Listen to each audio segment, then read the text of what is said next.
I'm pleased to welcome Vivian Schiller, Vice President and Executive Director of Aspen Digital.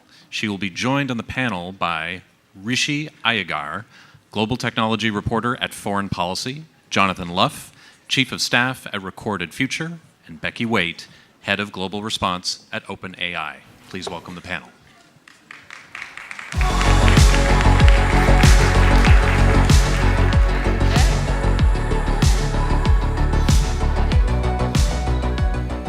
Hello, everybody.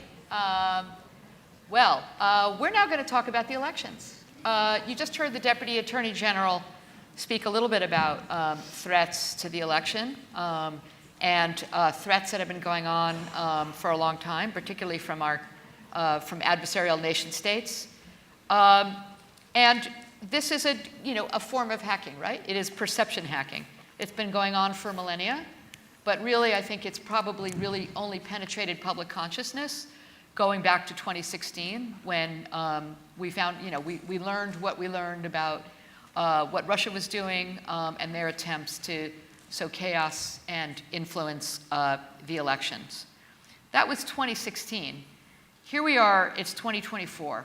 And two phenomenon have, in the last year, the last 2 years, have combined to create something of a worrying state. I'll just put it, I will understate it that way.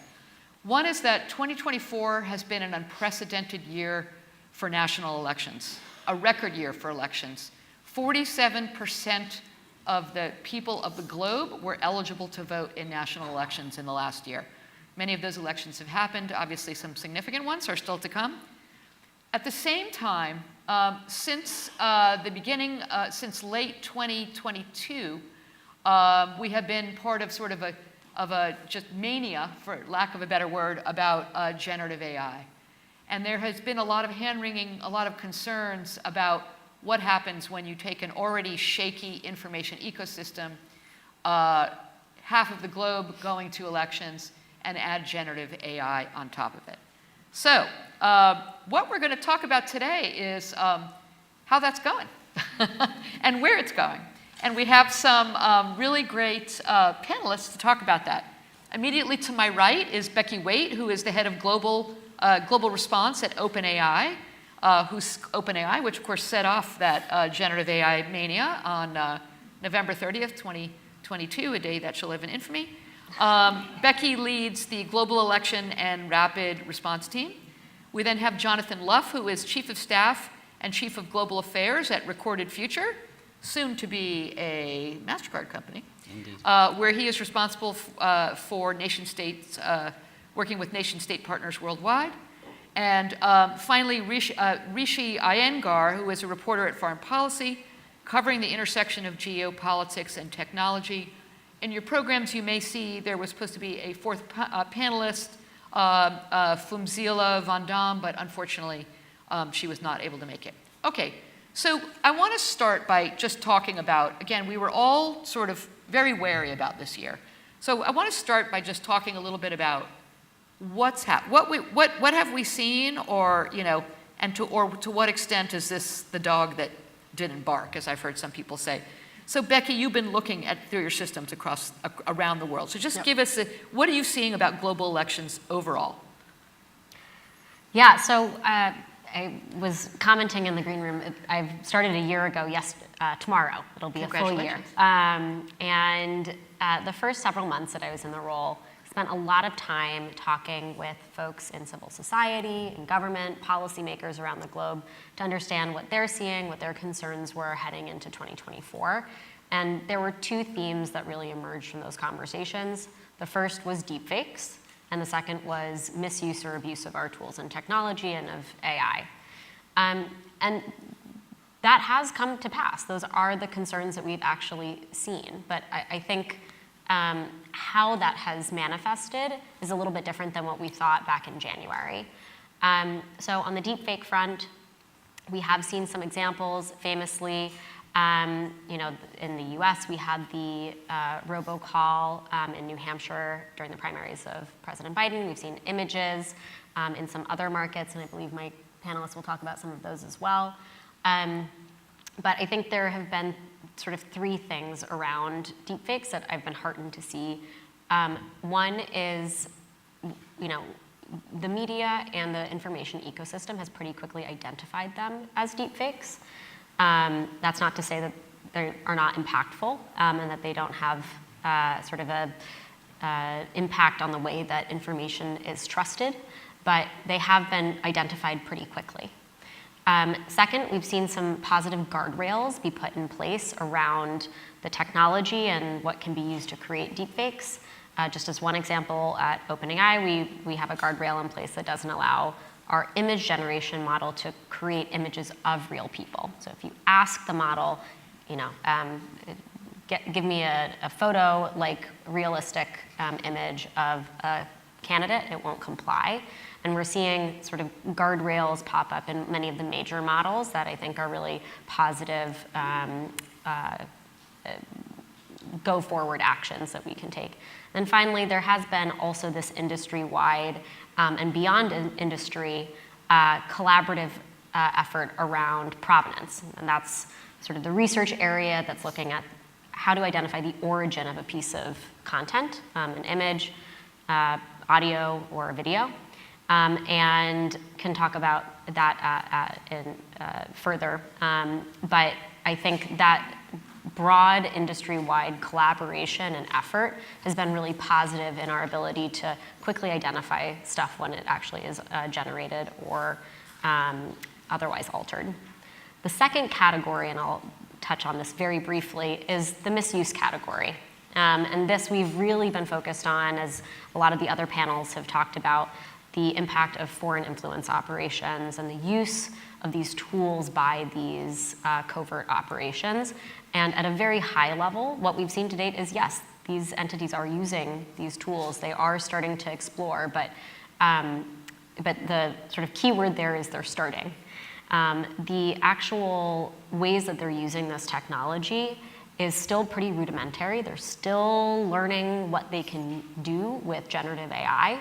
That's not to say that it hasn't gotten a bit more sophisticated and that it won't continue to get more sophisticated. I think we can expect that. But to date, it has still been pretty rudimentary, and we haven't seen these operations have the impact that I think they're seeking to have. So, in short, I think we have to stay vigilant here. There's still 2 months until November, and then elections don't stop after November. No, they don't. Yeah. But, all right, well, we're going to come back to the U.S. elections in a minute, but just one quick follow-up. So you said you've seen in your second category some concern about misuse of OpenAI's tools, even if they're rudimentary. When you say misuse, like what do you mean exactly? Like, how are they using it? So what we've seen to date, and we've published a report on this, we've seen largely known foreign actors like Doppelganger, Spamouflage, these sort of like pretty well understood operation campaigns leveraging our tools, mostly for, perhaps surprisingly, perhaps not, content. So asking the model to come up with a bunch of comments for social media, for example, or for productivity. Just like you or I might use it to help us write an email. Great. So it really is still a productivity tool, and that's what they're using it for. So effectively what you're talking about is they're using your tools to do sort of more of the same, but at a greater speed and scale. Yes. All right, let's get a little bit more specific. Rishi, I'm going to come to you, and then I'll come back to you, Jonathan. We saw you've been particularly following the elections in India a few months back. What did you see? We're going to go into 2 case studies here. What did you see specifically in India as relates to the use of AI? So I'll just, before that, I'll kind of take a step back and rewind to sort of 2016, 2017. Great. I started as a tech reporter in New Delhi in what was the so-called sort of WhatsApp lynching era, where people were getting killed because of viral misinformation on WhatsApp. And in response to that, WhatsApp put in, if any of you use WhatsApp regularly, when a message is forwarded too many times, it gets labeled. You can't forward a message to more than 5 groups. Those were all sort of innovations that came as a result of misinformation in India. So I say that to kind of set the foundation that India kind of serves as a a lab for lab, proxy, bellwether, microcosm, Yeah. pick your phrase, for so much of the world and so much of the global south in particular. It's the most populous country, the largest democracy, and all that is especially true and kind of in overdrive around elections. So I think everyone was, this year, there was a lot of concern, similar to what Becky mentioned, especially around India, on how AI could be used to exploit sort of religious tensions that exist or other societal kind of fault lines. What we saw, and there's obviously a lot of reporting out there on this, is a little bit different, where AI was used, but it wasn't used to generate misinformation per se. It was used more for propaganda, but in a way that was very obvious. It wasn't that people were trying to hide the fact that this was created by AI. Like deepfakes, for example, were used to bring dead candidates back to life, and everyone knows that they're dead, to endorse their sons or daughters who were running for the same position. Or they were kind of used, so the Prime Minister Narendra Modi, who's sort of enthusiastically embraced technology ever since he first came to power in 2014. He spoke about how he used it to sort of translate his speeches. India has dozens of languages, so he's primarily comfortable in Hindi, but when he was speaking in the South, which has different languages, used it to sort of translate them in real time to all these different languages. He even shared, before the election, he him and other politicians had sort of expressed concerns about deepfakes, saying we should be aware of this. But then at the same time, he shared, it was like a viral meme of himself kind of generated by AI based on a concert by the rapper Lil Yachty, who was like, so Modi is in that position. And it's been done to several Indian and other politicians. You may have seen it if you're on X, Twitter, whatever we're calling it these days. But he shared that saying, oh, it's nice to see people use AI to get so creative. So I wouldn't quite go so far as to say it was a positive kind of set of uses that we saw. But and to Becky's point, that we're kind of out of the woods, it was all fine, let's all go home now, we're done. But there definitely wasn't the kind of misinformation doomsday scenario that you can very easily see happening in a place like India, at least not yet. Right. Yeah, well, right, with the operative word being the very last one you uttered, which is yet. But I want to just double click on something you said, which is, I mean, yes, some of these are parody or just people having fun with the candidates in popular culture and memes, and that's, that's fine. But actually, one of the things you mentioned is a very positive use case, or should be, which is the power of generative AI to translate in almost real time into multiple languages. I mean, that is, if not misused, that's a big caveat. That's very powerful. Yeah, absolutely, and this is kind of a topic that's close to my heart, because my parents come from 2 different parts of India. I grew up in a third, so they all of us speak like 4 different languages at home. And so I've been interested for a long time, pre-AI, in the way in which AI is used in the kind of language context. The one thing I would look out for, and this was something that we saw in the social media era as well, where the companies kind of having the technology do it in a way that's effective and captures kind of local context and language cues, and often it's fine, it's great, works great in like French or German or Spanish, but like when you go to some of these again, global majority languages, there are often, with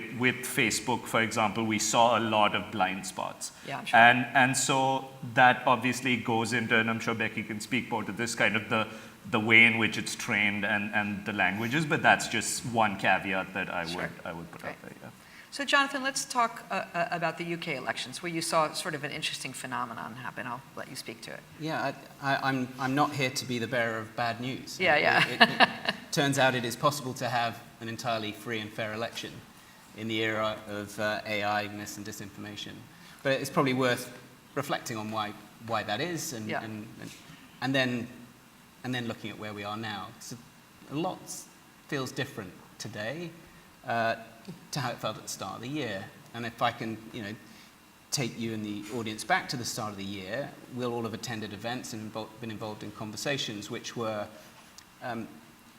pretty intense about the potential for mis and disinformation, disruption of elections.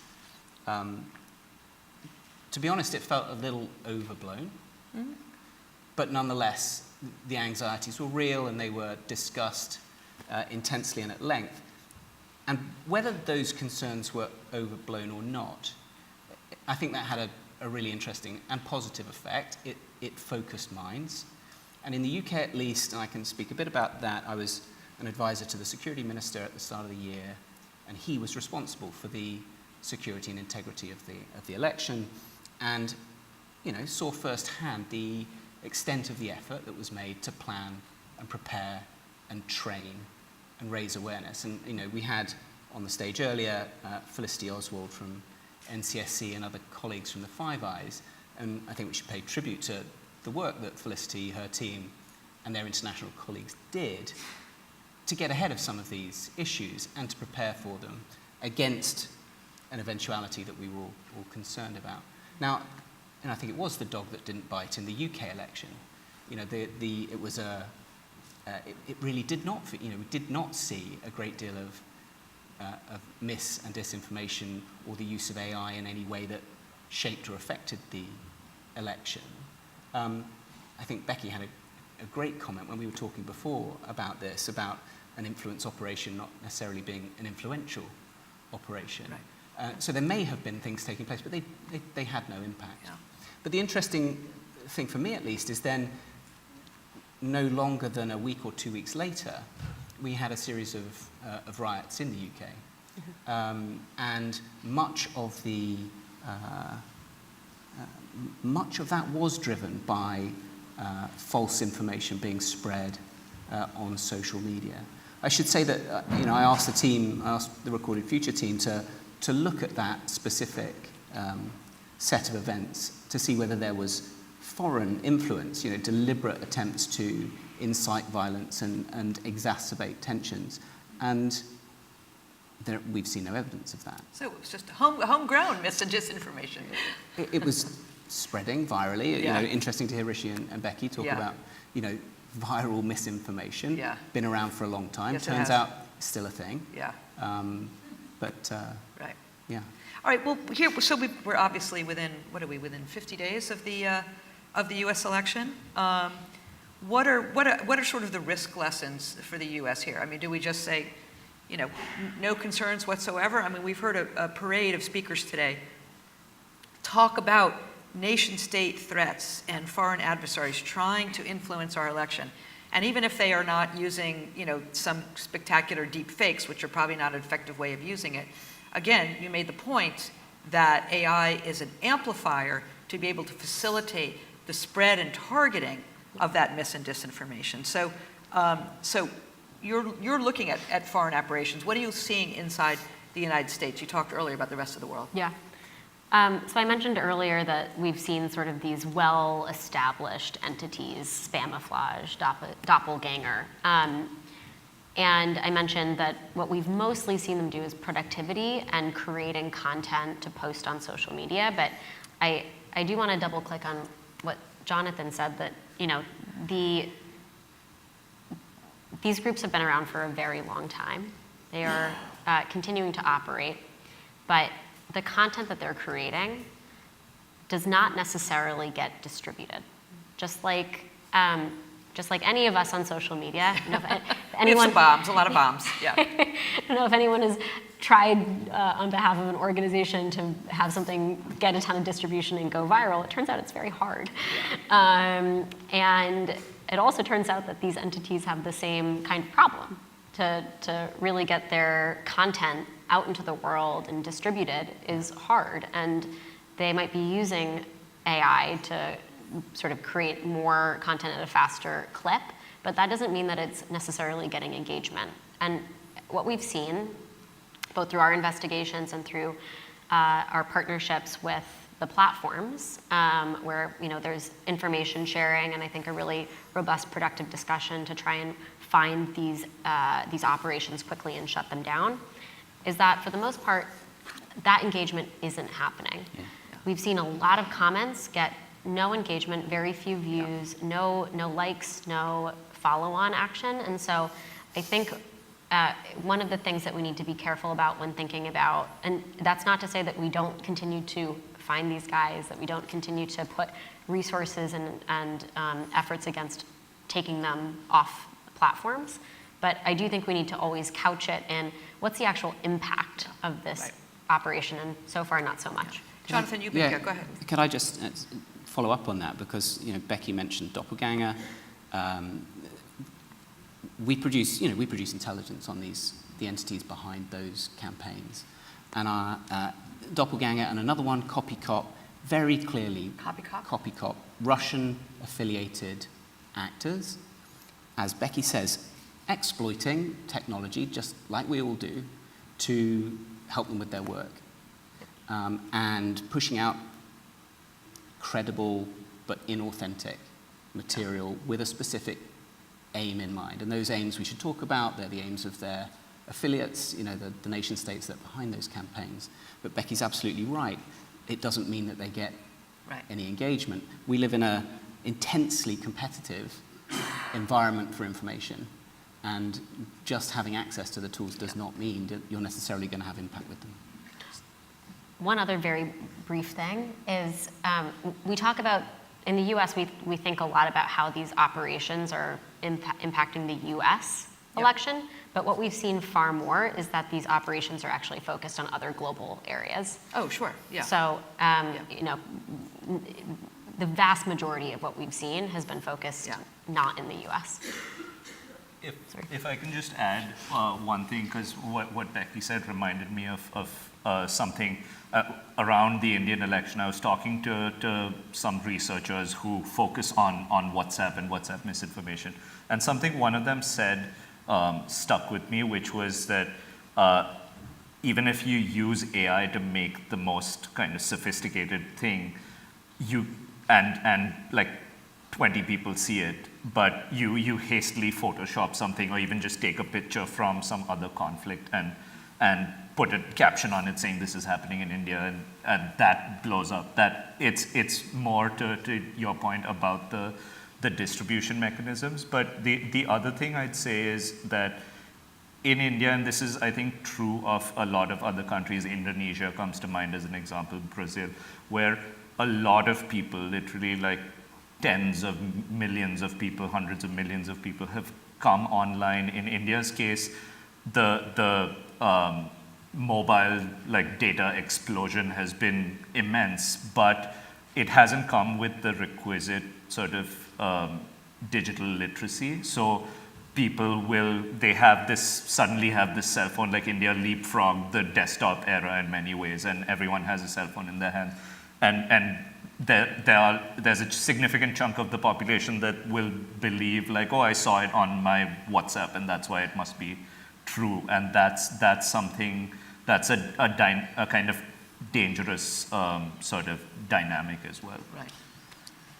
Can I just jump in there, because I think the phenomenon that Rishi is describing there, you see in these campaigns and they are campaigns, and we should be concerned about them, and we should continue to monitor them. You see an erosion over time of confidence in certain forms of media and certain institutions, and that's very definitely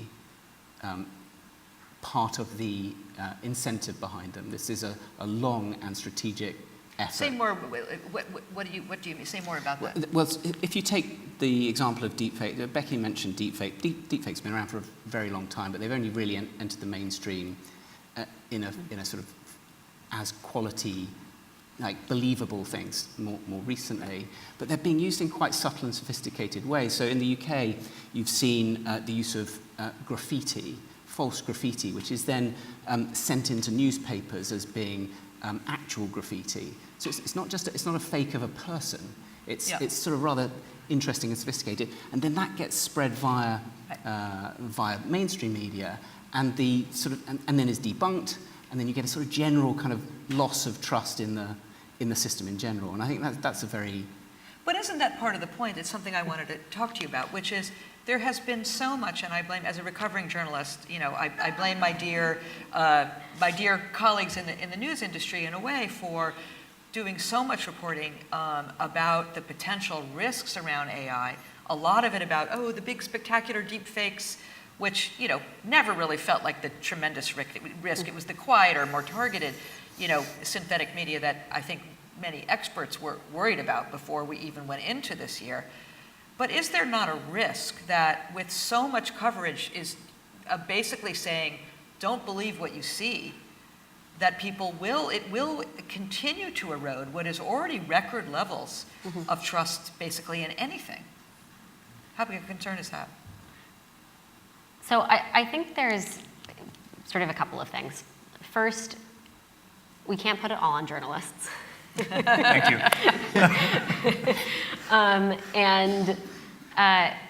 I do think, I mentioned provenance at the top, which is this sort of area of research currently in technology to have tools to allow us to identify the origin of any given piece of content.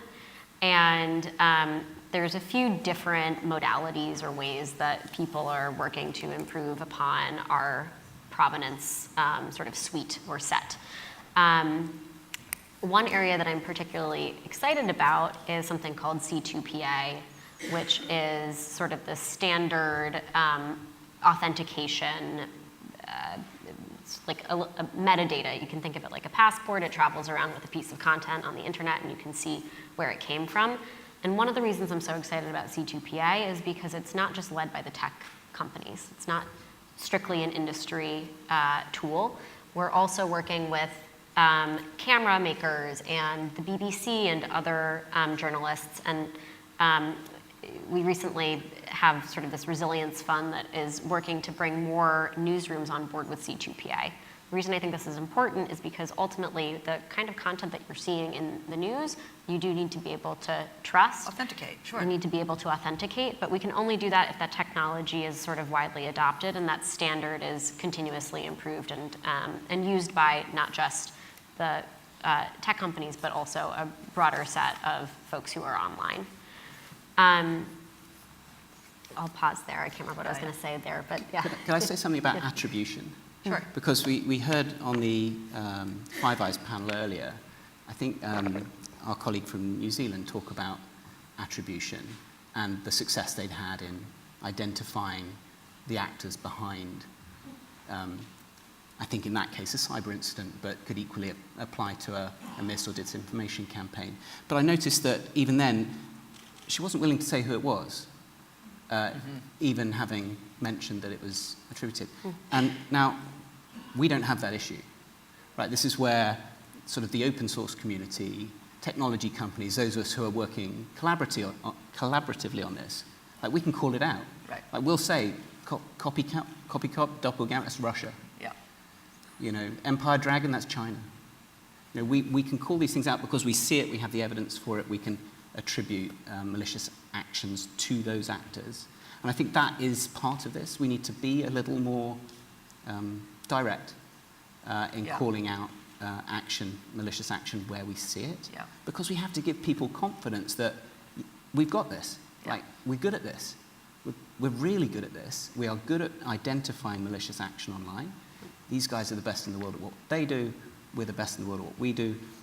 And we work together. And we will spot bad actors where they're taking that action, and we'll call it out. Yeah, I have noticed, we even seeing even just today, more sort of openness to be able to share with the public. We heard it from Director Wray, we heard it from the Deputy Attorney General, more sort of sharing what they know when they know it. Maybe not in the full way that you can, but it certainly seems like quite a step change. That's part. Sorry, Rishi. That's sort of part of my point. Yeah. Sometimes it isn't possible for the FBI or for to share whoever it is to intelligence, share. They have sources they have to protect. They have legal Right. constraints. If you have identified something from open, publicly available, unclassified material, you don't have those constraints. As the non-recovering journalist on the panel, I feel compelled to speak up. I think what you said, the slight sort of counterpoint to that, and I'll use a specific example of another election I wrote about, which was the Taiwan election. And I was talking to a lot of folks there, government, civil society, and the civil society sort of fact-checking organizations there. The message from them was, even in Taiwan, there was a lot of AI-generated news anchors going viral on TikTok about one of the candidates, and they were saying that what saved them, quote unquote, or what prevented it from being really damaging, was the level of societal awareness that they were able to. So Taiwan, one, is used to facing an onslaught of Chinese cyber and misinformation campaigns. They've done it for years. But as a society, they are kind of inherently skeptical, and so I think there are reasons that maybe doesn't apply everywhere. They're quite small, relatively homogenous. Even on the political spectrum, there's disagreements, but not the divisiveness you see in many other places here included. But at the same time, there is something to be said for sort of raising awareness of the things that could happen, so that as people are aware and people are inherently sort of skeptical of what they see. That is the balance, though, right? I mean, in the United States, for instance, you certainly want to raise awareness for people so that in the event that they get a message, a robocall or text message saying the place you're supposed to, your polling place, which because the targeting is so sophisticated, your polling place is closed for a water main break, or worse, or it's closed because there's riots. Do not go vote. We're going to keep voting open again on Wednesday. You can go then. I mean, you want to raise awareness for people to be suspicious of that and know where to check. But, push too far, I mean, this is a delicate balance, then we get into, the phenomenon of people just, not believing anything they say and anything they hear. So the liar's dividend, of course, is a famous phenomenon, in which that mistrust benefits the liar, who can say, don't believe, just listen to me. All these other sources of information are not true, just listen to me. Personal view, people can cope. Give them the information. Yes, we're definitely in a different information age. Yeah. We need to adapt. Yeah. We adapt with access to information. Yeah. So I'm maybe a little more bullish on this than some. And again, I go back to the experience in the UK this year. Really, really serious efforts to prepare both within government and then using public communication so that people kind of knew what to expect. Yeah. And look, it's a very different situation here. The election will be fascinating. The whole world's watching, by the way. Super interesting. But I'm much more on the side of talk about it. This is such an optimistic panel. My God, it's great. I do think you need to pair that with, for certain populations that are maybe more vulnerable to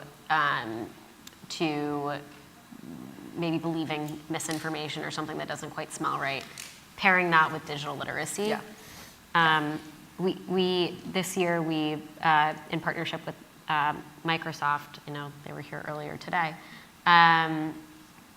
are doing sort of small literacy fund to try and understand what actually works, what moves the needle. We're working with various groups, including AARP for older Americans, some non-English speaking groups, to pilot programs and understand what is actually going to help move the needle in terms of understanding education and that healthy skepticism that we want to build for resilience, long-term resilience purposes. Maybe British natural skepticism Yeah, helps. yeah. I mean, maybe that, I know, maybe that helps. No, absolutely, and focusing on the demand side. But look, there is ample evidence that people listen and absorb and believe falsehoods that they hear.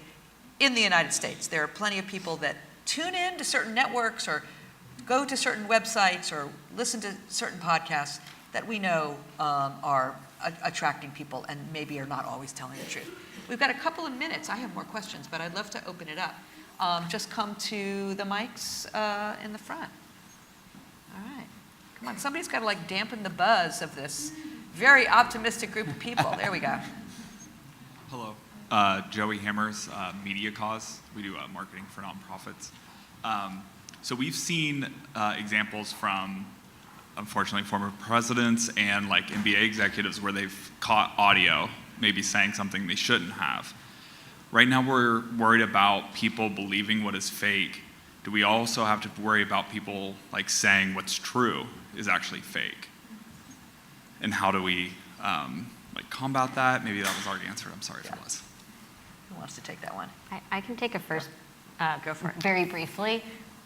To come back to provenance, I think, so provenance, there's a whole bunch of ways that you can sort of tag content and identify the source of it.